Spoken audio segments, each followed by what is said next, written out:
Okay guys. Now మనం ఇప్పుడు neat యొక్క పీవైక్యూ సెక్షన్లో ఉన్నాము. సో మనం జెనెటిక్స్ యొక్క Mendel's law of inheritance of one gene, ఈ టాపిక్ నుంచి మనం పీవైక్యూస్ చేద్దాం. అప్ టు ప్రెజెంట్ నుంచి 2020 వరకు ఏమేం క్వశ్చన్స్ వచ్చాయో చూద్దాం. Okay, this is the question number 1. ఇది 2023లో వచ్చింది.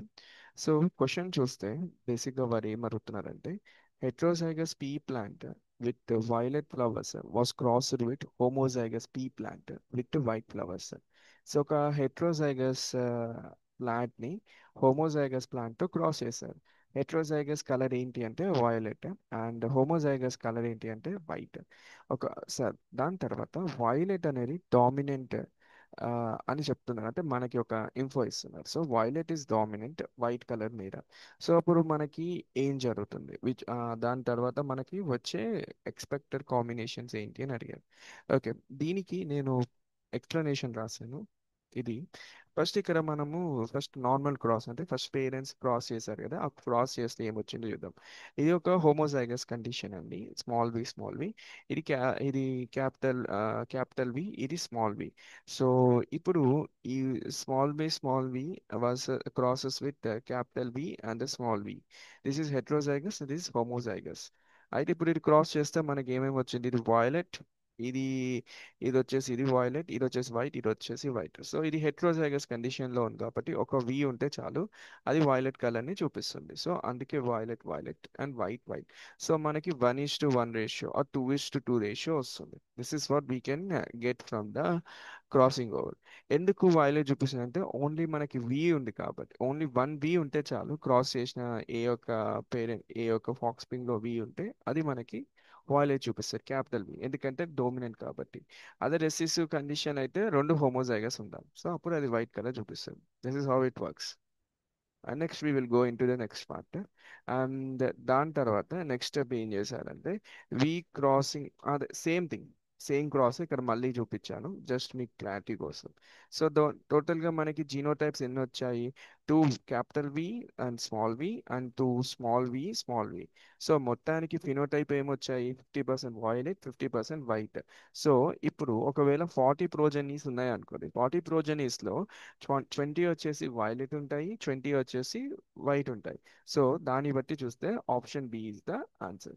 సో మళ్ళీ ఒకసారి ఆప్షన్స్లోకి వెళ్దాం. ఇది option A, 30 producer violet, 10 flowers producer white కాదు.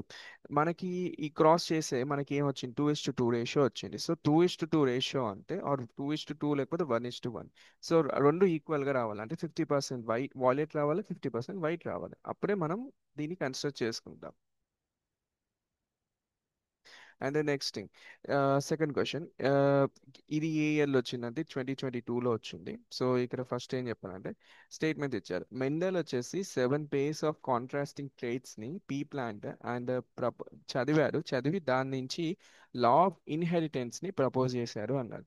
దాని తర్వాత స్టేట్మెంట్ టూలో ఏం చెప్పారంటే, 7 characters examined by the Mendel in his experiment on pea plant was seed shape, అంటే అతను ఈ ఈ క్యారెక్టర్స్ ని చదివారు అని చెప్పారు. సో ఫస్ట్ స్టేట్మెంట్ లో 7 పేర్స్ తీసుకున్నారు, సెకండ్ స్టేట్మెంట్ లో ఆ 7 పేర్స్ ఏంటి అని చెప్పారు.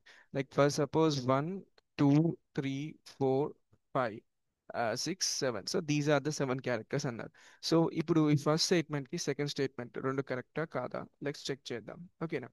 సో ఇక్కడ ఏమన్నారు, statement 1 is incorrect, statement B is correct అని చెప్పారు. బేసిక్గా మనం ఒకసారి ఎక్స్ప్లెనేషన్ చూద్దాం. మామూలుగా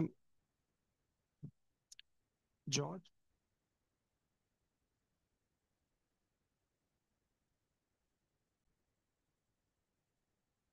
ఎక్స్పెరిమెంట్ ని కండక్ట్ చేశారని, దాన్ని హైబ్రిడ్ ఎక్స్పెరిమెంట్స్ అంటారు, గార్డెన్ పీ మీద 1856 నుంచి 1863 మధ్యలో.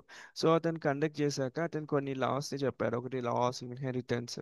సో దాంట్లో అతను 7 క్యారెక్టర్స్ ని తీసుకున్నారు. ఆ 7 క్యారెక్టర్స్ వచ్చేసి షేప్, సీడ్ యొక్క కలరు, ఫ్లవర్ యొక్క కలరు, పాడ్ యొక్క షేప్, పాడ్ యొక్క కలరు, ఫ్లవర్ యొక్క పొజిషన్, స్టెమ్ యొక్క హైట్. సో దీన్ని బట్టి చూస్తే, సో 7 క్యారెక్టర్స్ యొక్క కాంట్రాస్టింగ్ పేర్స్ ఇవి. సో ఈ వీటిని తీసుకున్నారు. సో దాన్ని బట్టి చూస్తే, సో మనకి option A wrong, option B is right. Statement one correct, statement two కూడా correct. So Mendel 7 pairs of contrasting characters తీసుకున్నారు. సెకండ్ థింగ్ ఆ కాంట్రాస్టింగ్ క్యారెక్టర్స్ వచ్చి ఇవి. Next we will go the next question.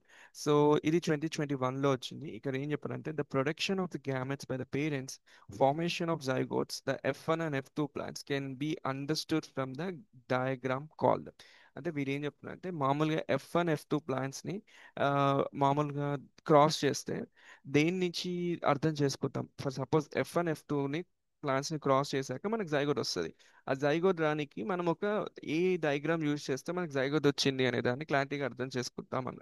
దీనికి punch square, Punnett square, net square, bull square అన్నారు. బేసిక్గా Punnett స్క్వేర్నే మనం use చేస్తాం. ఎందుకంటే పునెట్ స్క్వేర్ ఒక బాక్స్ షేప్లో గీసి ఇలా ఒక ఇలా గీసి ఇక్కడ ఒక మధ్యలో లైన్ గీస్తారు. ఇలా ఒక మధ్యలో ఒక లైన్ గీసి ఇలా ఒక సారీ ఇలా ఒక లైన్ గీస్తారు. సో ఇక్కడ ఇక్కడ పేరెంట్స్ ఉంటారు, ఇక్కడ జైగోట్స్ అంటే ఆస్ప్రింగ్స్. ఇలా గీసి చేస్తాం. చేసే చేసినందుకు మనకి పునెట్ స్క్వేర్ అనేది ఈ క్రాసింగ్ దాంట్లో ఇన్వాల్వ్ అవుతుందని చెప్తారు. సో అదే వారు అడుగుతున్నారు ఆ స్పెసిఫిక్గా ఏం స్ట్రక్చర్ అది అని. సో మనం ఏం చెప్తున్నాం అంటే ఆ స్ట్రక్చర్ వచ్చేసి పునెట్ స్క్వేర్ అని చెప్తాం. సో మిగిలిన అన్ని వేరే వాటికి సంబంధించి దీంట్లో మనం యూజ్ చేయం. ఓకే, ఆప్షన్ ఫోర్లో, సారీ ఆప్షన్ కాదు, క్వశ్చన్ 4లో identify the wrong statements with reference to the gene that controls ABO blood groups అని అడిగారు. మామూలుగా ఏబిఓ బ్లడ్ గ్రూప్ నుంచి క్వశ్చన్ ఇచ్చారు, దాని యొక్క జీన్ కి సంబంధించింది. A person will have only 2 of 3 alleles. అంటే వీరు ఏం చెప్తున్నారంటే మామూలుగా ఒక పర్సన్ లో రెండే అలీస్ ఉంటాయి, మొత్తం 3 అలీస్లో. అవును. ఎందుకంటే first thing ABO blood group సిస్టంలో మీరు చూస్తే మనకి జీన్ ఐ అనేది ఉంటుంది. ఈ జీన్ ఐ అనేది దాంట్లో ఏముంటుందంటే 3 అలీస్ ఉంటాయి ఈ జీన్ ఐకి. I A, IB, I, small I. దీనికి ఏ పైన క్యాపిటల్ ఏది ఏ అక్షరాలు ఉండవు. సో ఒక పర్సన్ కి ఏదైనా 2 అలీసే వస్తాయి, ఎందుకంటే మనం డిప్లాయిడ్ కాబట్టి, ఒకటి మదర్ నుంచి ఒకటి ఫాదర్ నుంచి. Either I A and IO లేదా ఐఏ ఐఏ ఇలా వస్తుంది. This is a combination. So దాన్ని బట్టి చూస్తే we can go with option A is the right. And second one, when an IA and IB are present together, they express the same type of sugar. చూడండి, ఒక person కి రెండే Alice వస్తాయని చెప్పాం, right? రెండే అలీస్ వచ్చినప్పుడు వీరేం చెప్తున్నారు, IA ఉంది, ఐబి ఉంది. ఐఏ ఐబి ఉన్నప్పుడు అతని యొక్క అలీలో ఏదైనా ఒకటే అలీ ఎక్స్ప్రెస్ చేస్తుంది అని చెప్పారు. ఈ షుగర్ అంటే దానికి అర్థం ఒకటే అలీ లేదా యాంటీజెన్ అర్థం. ఫర్ సపోజ్ అతనికి ఐఏ అనే ఒక అలీ వచ్చింది అనుకుందాం అతని బాడీలోకి, అప్పుడు అతని యొక్క బాడీలో ఏ యాంటీజెన్ ప్రొడ్యూస్ అవుతుంది. ఒకవేళ అతనికి ఐబి వచ్చింది అనుకున్న అతని బాడీలోకి, అప్పుడు అతను బి యాంటీజెన్ ప్రొడ్యూస్ చేస్తుంది. ఇన్ కేస్ అతనికి రెండు రావచ్చు, ఎందుకంటే మనం చెప్పాం కదా IA, IB, I, small I, ఈ 3 కాంబినేషన్స్లో ఏ కాంబినేషన్లో అయినా మనకి ఏవైనా రెండే వస్తాయి. ఒకటి ఈ రెండు రావచ్చు, లేకపోతే ఈ రెండు రావచ్చు అలా.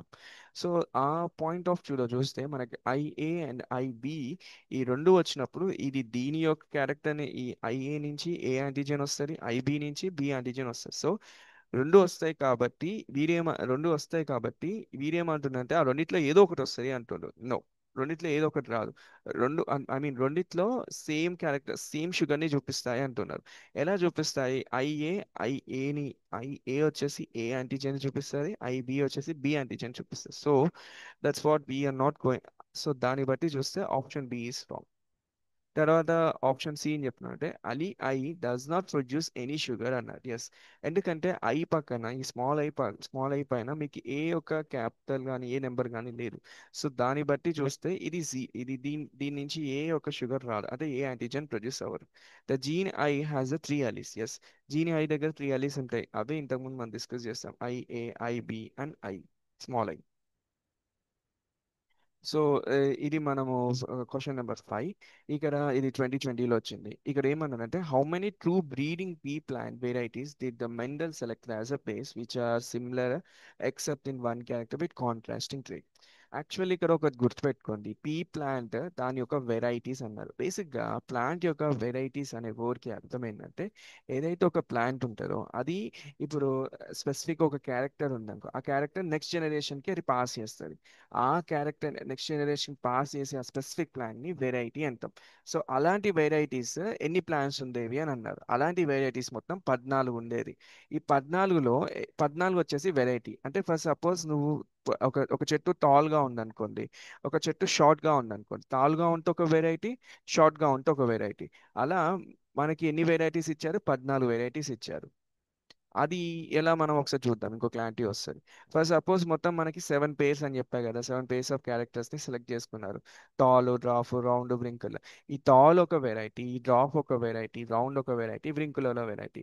సో మొత్తం కలిపి సెవెన్ లో, ప్రతి ఒక సెవెన్ లో మొత్తం 14 ఉంటాయి. అంటే ఒక దాంట్లో రెండు ఉన్నాయి కదా. సో టాల్, డ్రాఫ్ కలిపి ఒక క్యారెక్టర్, కాంట్రాస్టింగ్ క్యారెక్టర్. ఇలా మనకి 7 క్యారెక్టర్స్, 7 కాంట్రాస్టింగ్ క్యారెక్టర్స్ ఇంటూ 2 చేస్తే మనకి 14 వస్తాయి.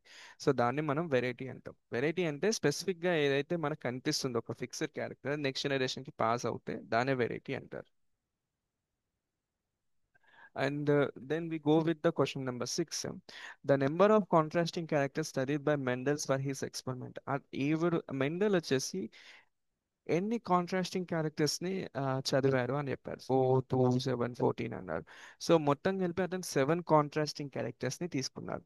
అదే ఒకవేళ వెరైటీస్ అంటే ఈ లోనే 7 into 2 14 వెరైటీస్ తీసుకున్నారు. సో 14 వస్తుంది అప్పుడు, అంతే. So these are the questions from I'm sorry, these are the questions up to the 2020.